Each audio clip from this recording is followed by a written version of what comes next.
हमारा पहला question, question number 301, और क्वेश्चन है हमारा, what is the basic difference between M1 and M2। M1 और M2 में बेसिक डिफरेंस क्या है।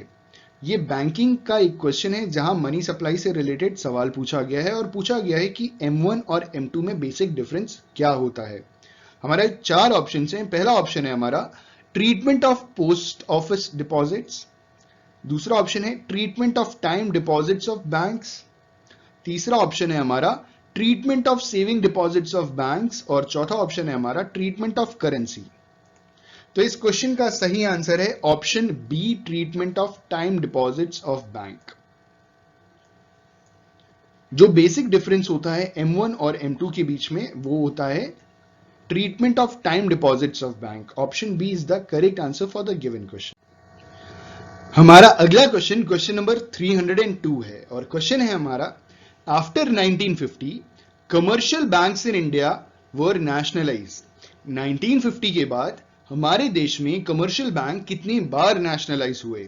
We have four options. पहला ऑप्शन है हमारा वंस इन 1969, दूसरा ऑप्शन है हमारा ट्वाइस इन 1969 एंड 1980, तीसरा ऑप्शन है हमारा थ्राइस इन 1969, 1980 एंड 1991, और चौथा ऑप्शन है हमारा नन ऑफ द अबव। तो इस क्वेश्चन का सही आंसर है option B, twice in 1969 and 1980। हमारी प्राइम मिनिस्टर इंदिरा गांधी जी ने 1969 में 14 बैंक्स को सबसे पहले नेशनलाइज किया और 1980 में 6 बैंक्स को नेशनलाइज किया। कुल मिलाकर के 20 बैंक्स नेशनलाइज हुए थे, लेकिन 2 बैंक्स 1993 में मर्ज हो गए, तो कुल मिलाकर के 19 बैंक्स हमारे देश में नेशनलाइज रहे। हमारा अगला क्वेश्चन है, हमारा अगला क्वेश्चन क्वेश्चन नंबर 303 है, और क्वेश्चन है हमारा, in order to increase money supply in the country, RBI में अपने देश के अंदर मनी सप्लाई को बढ़ाने के लिए आरबीआई क्या करता है। We have four options. पहला ऑप्शन है हमारा रिड्यूस सीआरआर, दूसरा ऑप्शन है हमारा sell securities in the open market, तीसरा ऑप्शन है हमारा इंक्रीज सीआरआर, और चौथा ऑप्शन है हमारा इंक्रीज बैंक रेट। तो इस क्वेश्चन का सही आंसर है ऑप्शन ए, रिड्यूस सीआरआर। सीआरआर का फुल फॉर्म होता है कैश रिजर्व रेशियो, और ये वो रिजर्व होता है जो एक कमर्शियल बैंक अपने प्राइमरी डिपॉजिट का कुछ हिस्सा रिजर्व बैंक ऑफ इंडिया के पास जमा करता है। तो यहां पे हुआ in order to increase money supply in the country the RBI में reduce CRR. Option A is the correct answer for the given question. हमारा अगला क्वेश्चन क्वेश्चन नंबर 304 है, और क्वेश्चन है हमारा, monetary policy is given by. हमारे देश में मॉनेटरी पॉलिसी कौन देता है। We have four options. पहला ऑप्शन है हमारा RBI, that is Reserve Bank of India, दूसरा ऑप्शन है हमारा प्लानिंग कमीशन, तीसरा ऑप्शन है हमारा फाइनेंस मिनिस्टर, और चौथा ऑप्शन है हमारा मॉनेटरी बैंक ऑफ इंडिया। तो इस क्वेश्चन का सही आंसर है option A, RBI. Monetary policy is given bye reserve Bank of India in India. हमारा अगला क्वेश्चन है क्वेश्चन नंबर 305, और क्वेश्चन है हमारा, विच of the following is incorrect. इनमें से कौन सा इनकरेक्ट है। जो भी चार स्टेटमेंट्स या चार ऑप्शन हमें दिए हैं, इनमें से एक ऑप्शन सही नहीं है। पहला बोला गया है the shape of the average cost and marginal cost curve is you.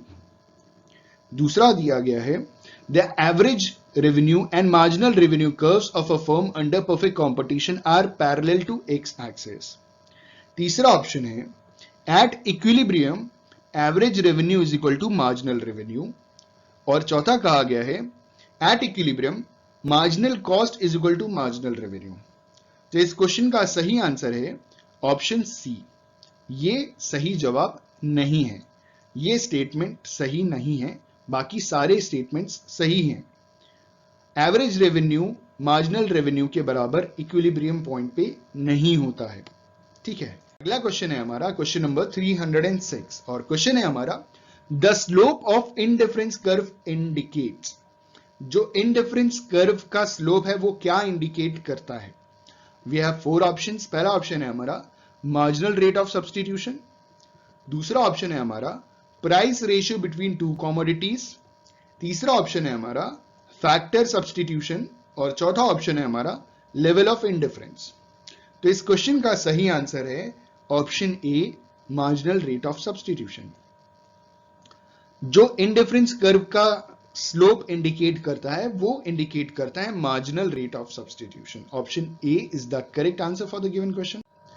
हमारा अगला क्वेश्चन, क्वेश्चन नंबर 307 है, और क्वेश्चन है हमारा the market of computer is not in equilibrium. Computer का मार्केट इक्विलिब्रियम की कंडीशन में नहीं है। Then which of the following statement is definitely true. तो इनमें से कौन सा स्टेटमेंट पूरी तरीके से सही है। We have 4 options. पहला ऑप्शन है हमारा the price of computer will rise. दूसरा ऑप्शन है हमारा the price of computer will fall. तीसरा ऑप्शन है हमारा the price of computer will change but not enough information is given to determine the direction of change. और चौथा option है हमारा नन ऑफ द अबव। तो इस क्वेश्चन का सही आंसर है ऑप्शन सी। क्योंकि हमें पूरी जानकारी नहीं दी गई है तो हम डिटरमाइन नहीं कर सकते। सवाल पूछा गया था the market of computer is not in equilibrium. जो कंप्यूटर का मार्केट है वो इक्विलिब्रियम पे नहीं है। तो इनमें से कौन सा स्टेटमेंट सही है। जिस स्टेटमेंट को हमने टिक किया वो स्टेटमेंट है the price of computer will change. जो कंप्यूटर की कीमत है वो चेंज होगी but not enough information is given to determine the direction of change. लेकिन पूरी तरीके से जानकारी नहीं दी गई है कि किस डायरेक्शन में वो चेंज हो रहा है, बढ़ रहा है, घट रहा है, क्या हो रहा है, इंक्रीज हो रहा है, डिक्रीज हो रहा है, क्या हो रहा है, ये कोई जानकारी नहीं दी गई है। तो हम एग्जैक्टली नहीं बता सकते। Option C is the correct answer for the given question. अगला क्वेश्चन है हमारा क्वेश्चन नंबर 308, और क्वेश्चन है हमारा as the price of banana rises. बनाने के प्राइसेस राइज करेंगे तो क्या होगा। ठीक है, वी हैव 4 ऑप्शंस। पहला option the quantity demanded for banana increases. दूसरा option the demand curve for banana shift to the right. तीसरा the quantity demanded for banana decreases. और चौथा the demand curve for banana shift to the left. यहां पे क्योंकि सारे के सारे ऑप्शंस डिमांड से रिलेटेड हैं, देखिए यहां डिमांडेड, डिमांड, डिमांड और डिमांड, तो हम इसे डिमांड के प्रोस्पेक्टिव में समझेंगे। तो अगर बनाना की प्राइस बढ़ जाएगी तो बनाना के डिमांड्स क्या हो जाएंगे, फॉल कर जाएंगे। तो इस हिसाब से option C is the correct answer for the given question, जिसमें कहा है the quantity demanded for banana will decrease. हमारा अगला क्वेश्चन, क्वेश्चन नंबर 309, और क्वेश्चन है हमारा suppose the short run cost function can be written as TC is equal to 250 plus 10Q. Average fixed cost equals, तब average fixed cost क्या होगा। सवाल पूछा गया है सपोज कीजिए शॉर्ट रन कॉस्ट फंक्शन को अगर हम TC is equal to 250 plus 10Q लिखते हैं तो एवरेज फिक्स कॉस्ट किसके बराबर होगा। We have 4 options. पहला ऑप्शन है 250 divided by Q, Q is quantity. दूसरा ऑप्शन 250, तीसरा ऑप्शन 10 और चौथा option 250 divided by Q plus 10। तो इस क्वेश्चन का सही आंसर है option A 250 divided by Q। जो 250 है टोटल कॉस्ट है उसे हम क्वांटिटी से डिवाइड कर देंगे तो हमें पता चल जाएगा एवरेज फिक्स कॉस्ट क्या होगा।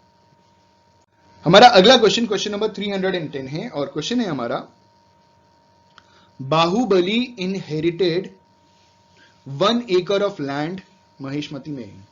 ठीक है, Baahubali inherited 1 acre of land from his father in 1980। Baahubali ने 1980 में 1 acre लैंड अपने फादर से इनहेरिटेड उनको मिला। Today the value of that land is 90 lakh पर एकड़। 1 acre लैंड मिला था और उस लैंड की वैल्यू हो गई आज के रेट में 90 लाख रुपीस 40 साल के बाद। ठीक है, 2020 चल रहा है। What is the opportunity cost to Bahubali for keeping that land? His father paid 50,000 for this land. तो पूछा जा रहा है कि बाहुबली का अपॉर्चुनिटी कॉस्ट क्या है उस लैंड को अपने पास रखने का। ठीक है, उनके पिताजी ने ये लैंड खरीदा था 50,000 रुपए में। We have 4 options. पहला option nothing since the land was inherited. दूसरा option ₹50,000 which his father paid. तीसरा option ₹90 lakh since this amount is getting now if he sells it to Kattappa। और चौथा ऑप्शन बोथ बी एंड सी। तो इस question का सही answer है option, हाँ जी, कटप्पा वाला सही आंसर है। जहां पे कहा गया है कि ₹90 lakh since this amount Baahubali is getting now if he sells it to Kattappa. Option C is the correct answer for the given question. हमारा अगला क्वेश्चन क्वेश्चन नंबर 311 है और क्वेश्चन है हमारा, Swati is a high school senior thinking about becoming an economic research assistant. Swati एक high school senior, उन्होंने पढ़ाई की है और वो सोच रही हैं कि वो एक research assistant, economic research assistant बने। शैली just graduated from college with an economics degree and is looking for a job as an economic research assistant। शैली जो कि एक ग्रेजुएटेड हैं, जिन्होंने इकोनॉमिक्स की एक डिग्री ले रखी है और वो भी इकोनॉमिक रिसर्च असिस्टेंट बनना चाहती हैं। For whom is the college tuition as an opportunity cost. इनमें दोनों में से जो कॉलेज का जो ट्यूशन फीस है वो एक अपॉर्चुनिटी कॉस्ट है। ठीक है, वी हैव 4 ऑप्शंस। पहला ऑप्शन है हमारा स्वाति, दूसरा ऑप्शन है हमारा शैली, तीसरा ऑप्शन है बोथ स्वाति एंड शैली और चौथा ऑप्शन है नाइदर स्वाति नॉर शैली।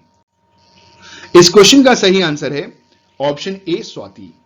सवाल समझिएगा, सवाल में पूछा गया है कि स्वाति एक हाई स्कूल सीनियर, मतलब उन्होंने पढ़ाई की है और वो सोच रही हैं इकोनॉमिक रिसर्च साइंटिस्ट मतलब असिस्टेंट बनने के लिए।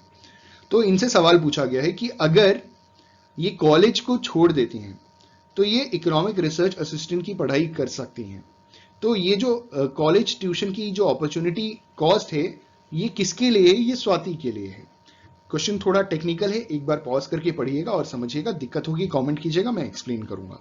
अगला क्वेश्चन है हमारा क्वेश्चन नंबर 312 और क्वेश्चन है हमारा, विच of the following is incorrect. हमारे पास 4 ऑप्शन हैं और कहा गया है कि इनमें से कौन सा सही नहीं है। पहला ऑप्शन है, the shape of average cost is U shaped. जो एवरेज कॉस्ट की जो शेप है वो यू शेप्ड होता है।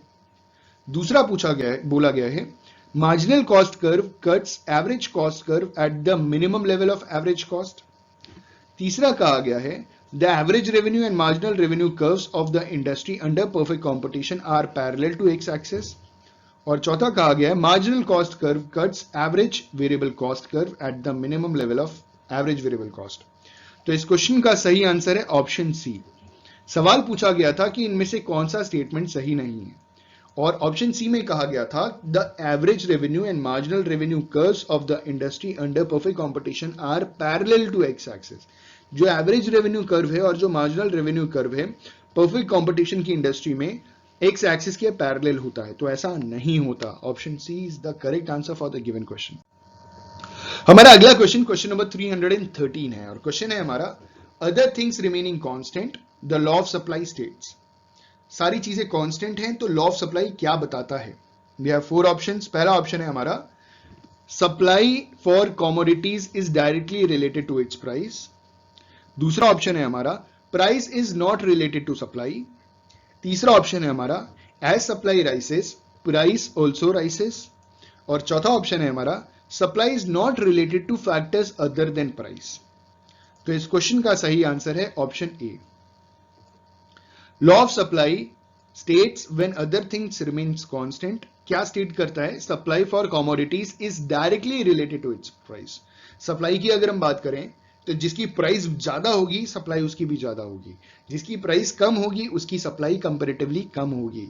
तो supply for commodities directly related to its price, other things remains constant, ये लॉ ऑफ सप्लाई है। हमारा अगला क्वेश्चन नंबर 314 और क्वेश्चन है हमारा, kinked demand curve in oligopoly market explains.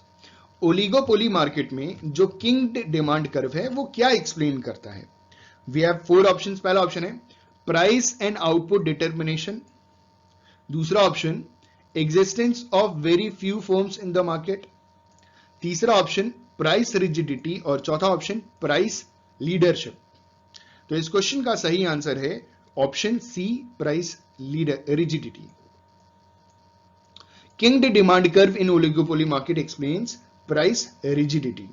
हमारा अगला क्वेश्चन नंबर 315 और क्वेश्चन है हमारा, right to own private property is found इन।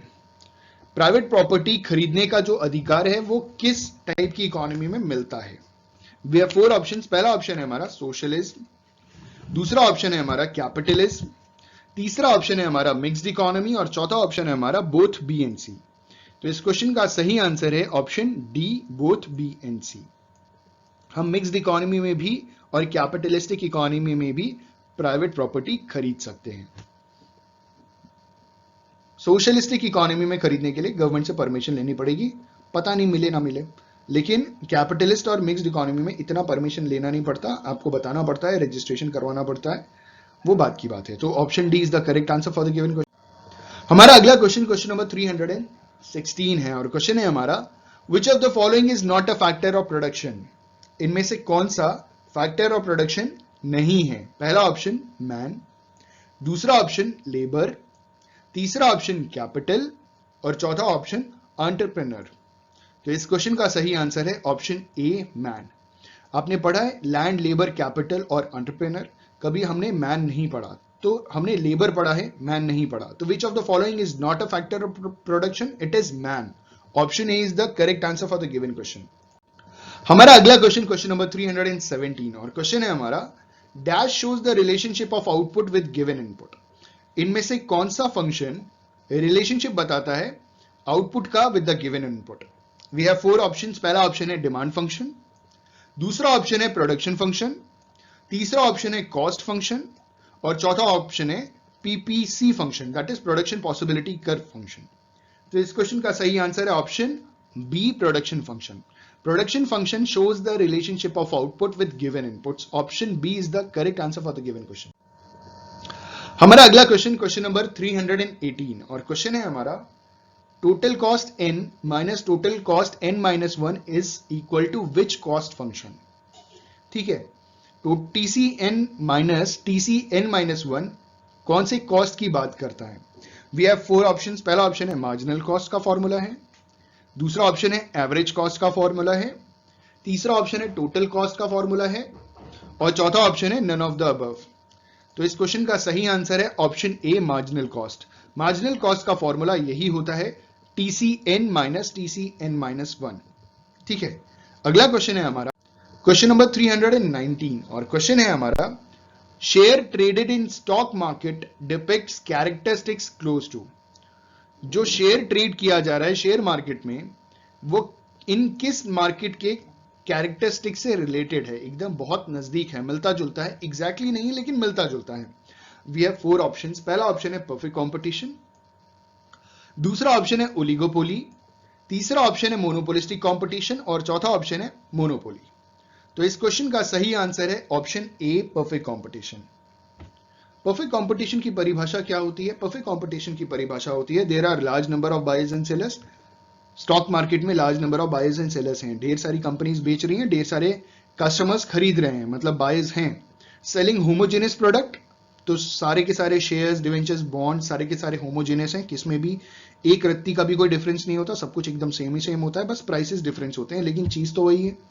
ठीक है, उसके बाद इसमें एडवर्टाइजमेंट कॉस्ट है, एडवर्टाइजमेंट खर्चा है, ट्रांसपोर्टेशन कॉस्ट इन्वॉल्व नहीं है, तो बस ये कैरेक्टरिस्टिक नहीं है, बाकी सारी कैरेक्टरिस्टिक्स ऑलमोस्ट सेम है। तो इस वजह से स्टॉक मार्केट को परफेक्ट मार्केट के एकदम नजदीक कंसिडर किया गया है। Option A is the correct answer for the given question.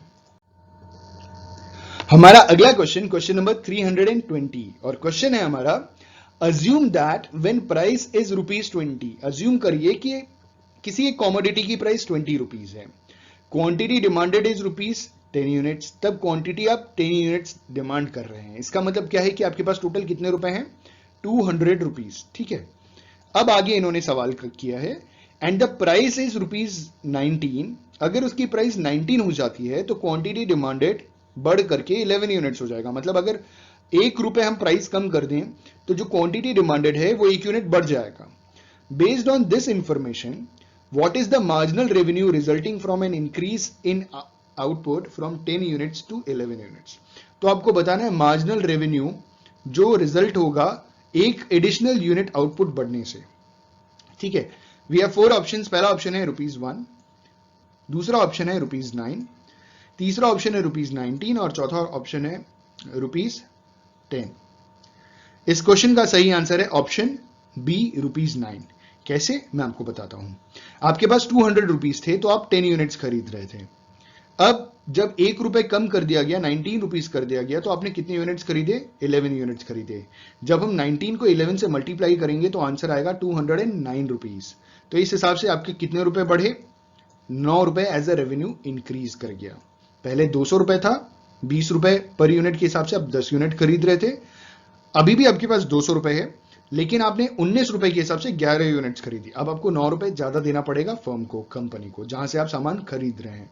तो जो मार्जिनल रेवेन्यू इंक्रीज हुआ वो 9 रुपए से इंक्रीज हो गया। तो B is the correct answer for the given question.